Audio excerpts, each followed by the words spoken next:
കാറ്റത്ത് കിളിക്കൂടിൻ്റെ ഇന്നത്തെ എപ്പിസോഡിലേക്ക് എല്ലാവർക്കും സ്വാഗതം. വീഡിയോ ആദ്യമായി കാണുന്നവരാണെങ്കിൽ സപ്പോർട്ട് ചെയ്ത് സബ്സ്ക്രൈബ് ചെയ്ത് ലൈക്ക് ചെയ്യാൻ മറക്കല്ലേ.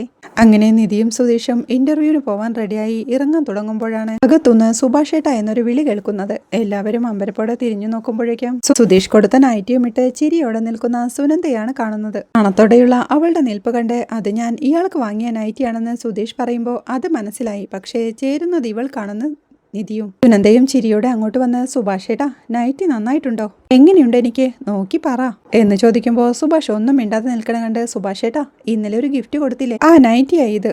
സുഭാഷേട്ടൻ കൊടുക്കാൻ നാണിച്ചു നിന്നപ്പോൾ സുധീഷ് എടുത്തു കൊടുത്തില്ലേ ആ നൈറ്റി എന്ന് നിധിയും. നിധിയോടായി നിങ്ങൾ പുറത്തു പോവുകയാണോ എന്ന് സുനന്ദ ചോദിക്കുമ്പോൾ എനിക്കൊരു ഇന്റർവ്യൂ ഉണ്ട്, പോയിട്ട് വരാമെന്ന് നിധിയും. ഓക്കെ, ഓൾ ദ ബെസ്റ്റ്, നന്നായി പെർഫോം ചെയ്യണം കേട്ടോ എന്ന് സുനന്ദ പറയുമ്പോഴേക്കും നിധിയും സുധീഷും അവരോട് യാത്ര പറഞ്ഞിറങ്ങുന്നുണ്ട്. സുധീഷ് ബൈക്കിലേക്ക് കയറിക്കൊണ്ട് സുനന്ദ നൈറ്റി ഇടുന്നുണ്ടല്ലോ, പിന്നെന്താ ഇയാൾ കിട്ടാലെന്ന് ചോദിക്കുന്നുണ്ട്. അതൊക്കെ ഓരോരുത്തരുടെയും പേഴ്സണൽ ചോയ്സാ, അതിൽ ചോദ്യം ചെയ്യാനുള്ള അധികാരം ആർക്കുമില്ല എന്ന് പറഞ്ഞ് നിധിയും അവന്റെ പുറകിലേക്ക് കയറിയിരിക്കുമ്പോഴേക്കും അവനും ബൈക്കും എടുത്തു പോകുന്നുണ്ട്. സുനന്ദ വീണ്ടും സുഭാഷിനോടായി ഈ നൈറ്റി എങ്ങനെയുണ്ടെന്ന് പറഞ്ഞില്ലല്ലോ സുഭാഷേട്ടാ എന്ന് ചോദിക്കുമ്പോൾ നന്നായിട്ടുണ്ടെന്ന് സുഭാഷും.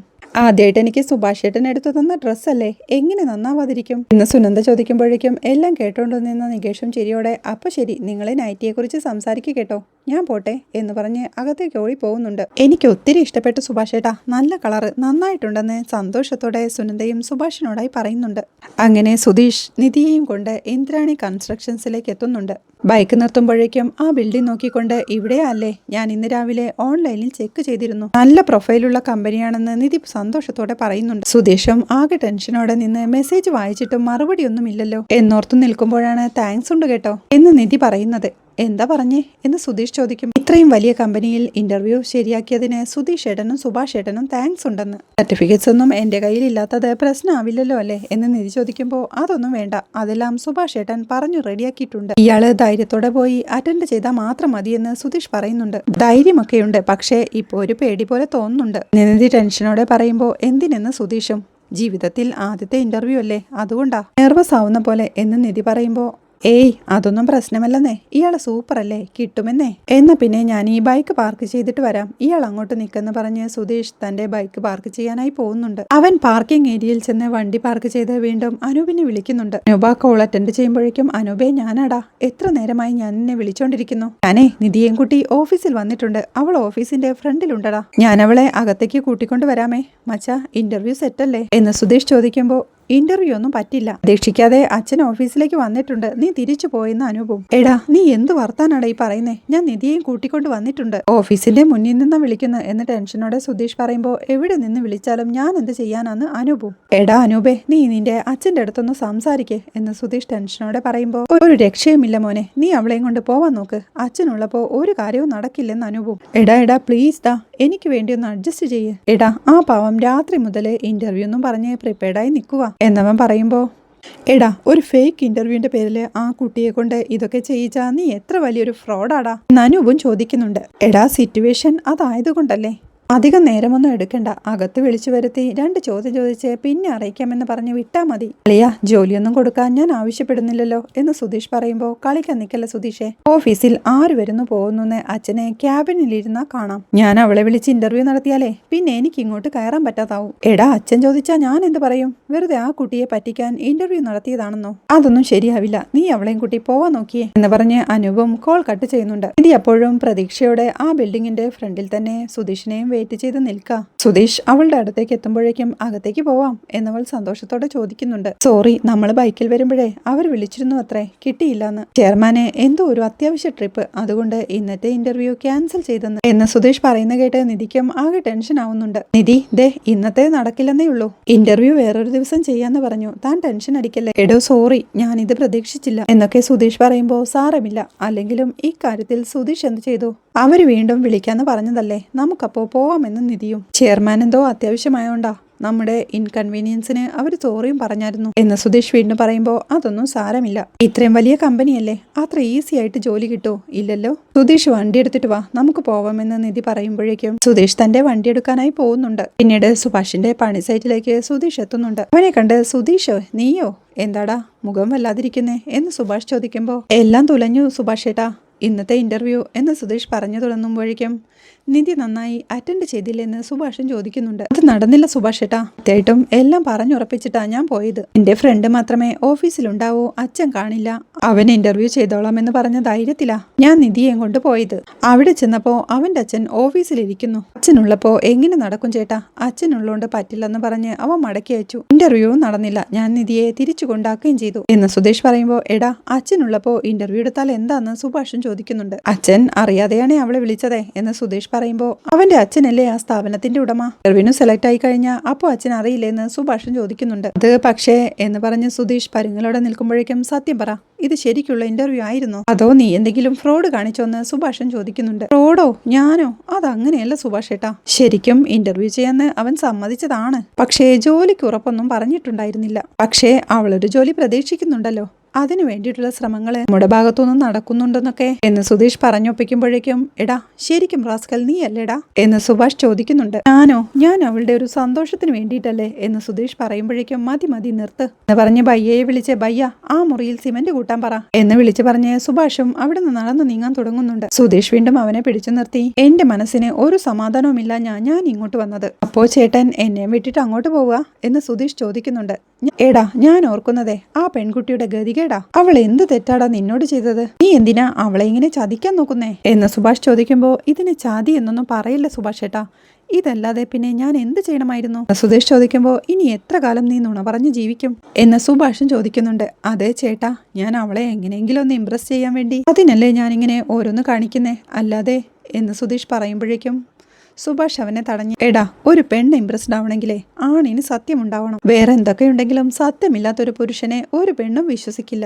അവള് മരിക്കേണ്ടി വന്നാലും ഒരു പെണ്ണിനെ കൊണ്ട് ഇഷ്ടം തോന്നിപ്പിക്കാൻ ഇമാതിരി പ്ലാനുകളൊന്നും ശരിയാവത്തില്ല സുധീഷേ. എടാ ഒരു പ്ലാൻ വരച്ച് ഇത്ര ഇഷ്ടിക, ഇത്ര സിമന്റ്, ഇത്ര വട്ടി മണൽ എന്നൊക്കെ നിശ്ചയിച്ച് കെട്ടിടം പണി തീർത്താം. പക്ഷേ മനസ്സുകൾ തമ്മിലുള്ള വിശ്വാസേ അങ്ങനെ പറ്റത്തില്ല. എടാ ആദ്യം നീ എന്താണെന്ന് ആ കുട്ടിയൊന്ന് അറിയിക്കേ. വീട്ടുകൊണ്ട് കൊട്ടാരം കെട്ടുന്ന പോലെ നുണ കൊണ്ട് ജീവിതം കെട്ടിയുണ്ടാക്കാമെന്ന് വിചാരിക്കരുത് എന്ന് സുധീഷ് പറയുമ്പോ, അങ്ങനെയാണെങ്കിലേ നമ്മുടെ വീട്ടിലെ ഏറ്റവും നല്ല പയ്യൻ സുഭാഷ് ഏട്ടനല്ലേ, എന്നിട്ട് ഒരു പെണ്ണും സുഭാഷ് ഏട്ടനെ ലവ് ചെയ്യുന്നില്ലല്ലോ എന്ന് സുധീഷ് ചോദിക്കുന്നുണ്ട്. അവന്റെ നേരെ കയ്യൊങ്ങിക്കൊണ്ട് അടിച്ച് നിന്റെ കണ്ണ് ഞാൻ പൊട്ടിക്കും. ഞാൻ പറയുന്നത് എന്ത്, നീ കേൾക്കുന്നത് എന്ത്? എടാ എന്നെ ആരും സ്നേഹിക്കുന്നില്ല എന്ന് ഞാൻ നിന്നോട് പരാതി പറഞ്ഞു എന്ന് സുഭാഷ് ചോദിക്കുമ്പോ, ഓ ആ സുനന്ദയുടെ കാര്യമല്ലേ? എന്റെ സുഭാഷ് ഏട്ടാ, അതൊന്നും ശരിയാവുന്ന കേസൊന്നുമല്ല കേട്ടോ എന്ന് സുധീഷും പറയുന്നുണ്ട്. ദേ വെറുതെ അതും ഇതും പറഞ്ഞ് രക്ഷപ്പെടാനൊന്നും നോക്കണ്ട. എടാ ഞാൻ പറയുന്നത് ഇത്തിരി സീരിയസ് ആയിട്ട് നീ ഒന്ന് കേൾക്ക്. ഒരു നുണ മറയ്ക്കാൻ വേറൊന്ന്, അതിന് പിന്നാലെ മറ്റൊന്ന്. എടാ ഇങ്ങനെ നീ എവിടേക്കാ പൊക്കോണ്ടിരിക്കുന്നത്? നീ തന്നെ ഒരു വലിയ നുണയാണെന്ന് ഒരു ദിവസം ഉറപ്പായിട്ടും ആ കുട്ടിക്ക് മനസ്സിലാവും. അന്ന് അവളുടെ ഉള്ളില് നിനക്കൊരു വിലയും ഉണ്ടാവില്ല. ഞാൻ പറയുന്നത് നീ ഒന്ന് കേൾക്ക്.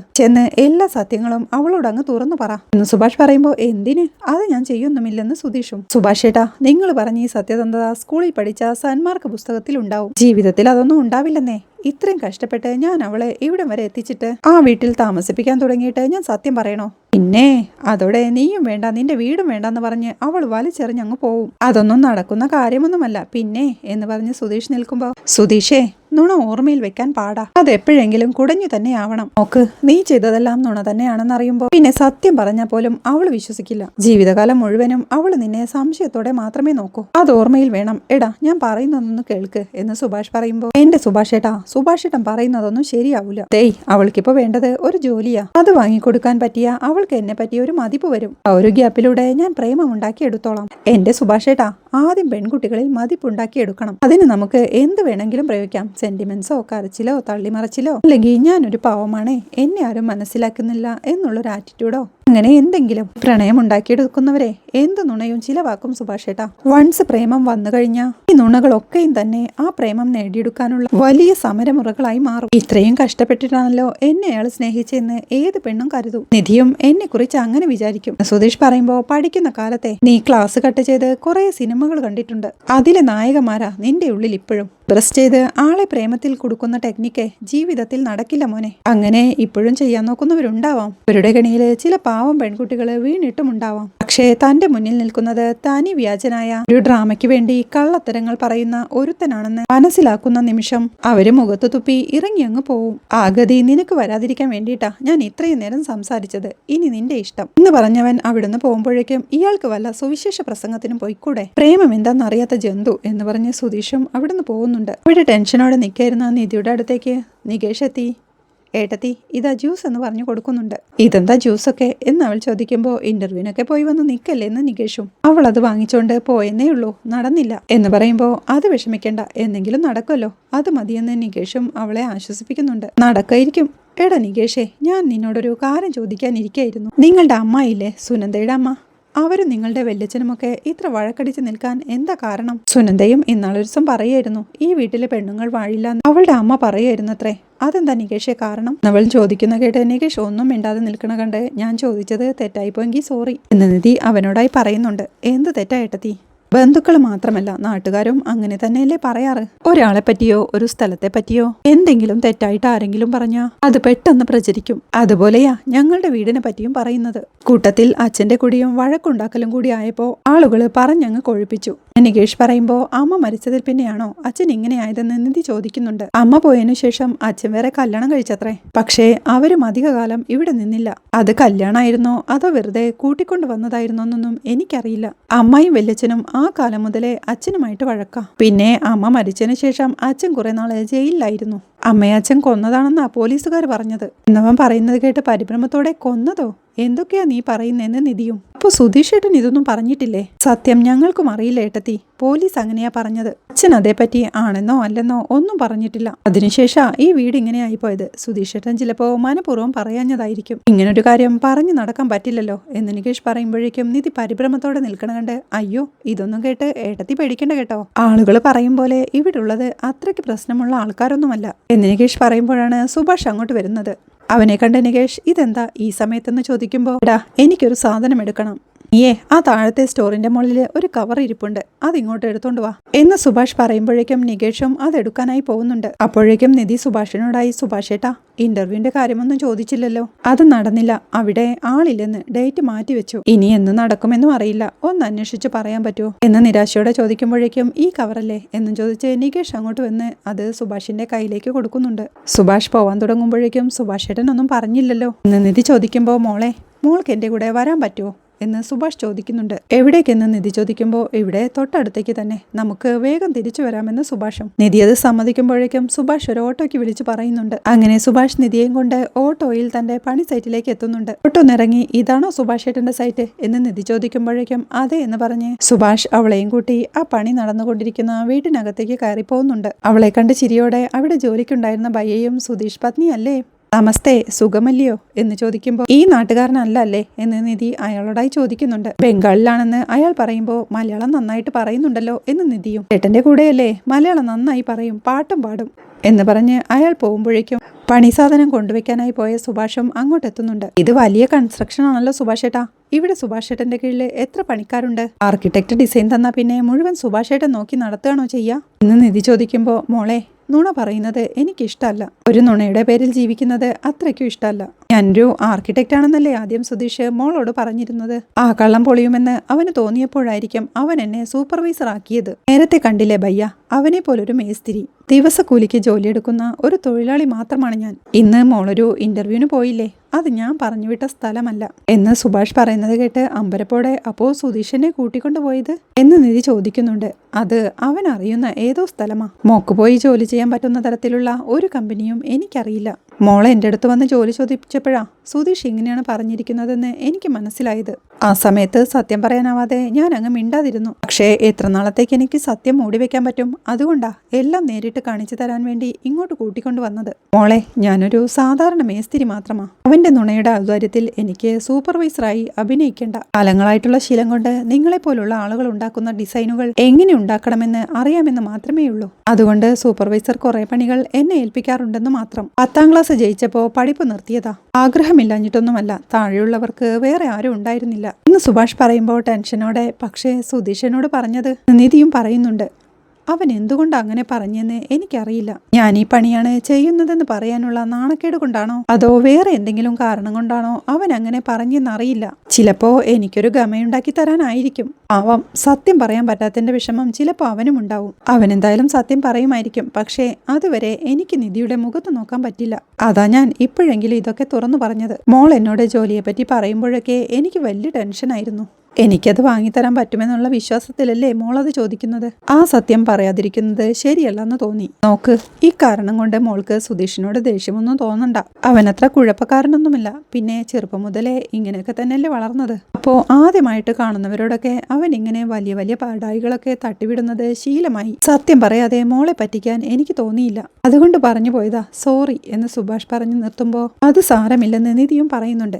പക്ഷേ എനിക്കറിയാവുന്ന എഞ്ചിനീയേഴ്സിനോടൊക്കെ ഞാൻ ചോദിക്കാം, പറ്റുന്ന സഹായം ഞാൻ ചെയ്യുകയും ചെയ്യാം. വെരി സോറി മോളെ എന്ന് സുധീഷ് പറയുമ്പോൾ നിധി, അയ്യോ എന്തിനാ സുഭാഷ് ഏട്ടാ സോറിയൊക്കെ പറയുന്നേ? സുഭാഷ് ഏട്ടൻ തെറ്റൊന്നും ചെയ്തിട്ടില്ലല്ലോ. എല്ലാ ദിവസവും ജോലി ജോലി എന്ന് പറഞ്ഞ് ശല്യപ്പെടുത്തിയത് ഞാനല്ലേ, അതിന് ഞാനാ സോറി പറയേണ്ടത്. ഞാൻ വരട്ടെ എന്ന് പറഞ്ഞ് സുഭാഷിനോട് യാത്ര പറഞ്ഞ് ടെൻഷനോടെ അവൾ ആ ഓട്ടോയിൽ കയറി പോകുന്നുണ്ട്. ടെൻഷനോടെ നിൽക്കുന്ന സുഭാഷിനെ കാണിക്കുന്നിടത്താണ് ഇന്നത്തെ എപ്പിസോഡ് അവസാനിക്കുന്നത്.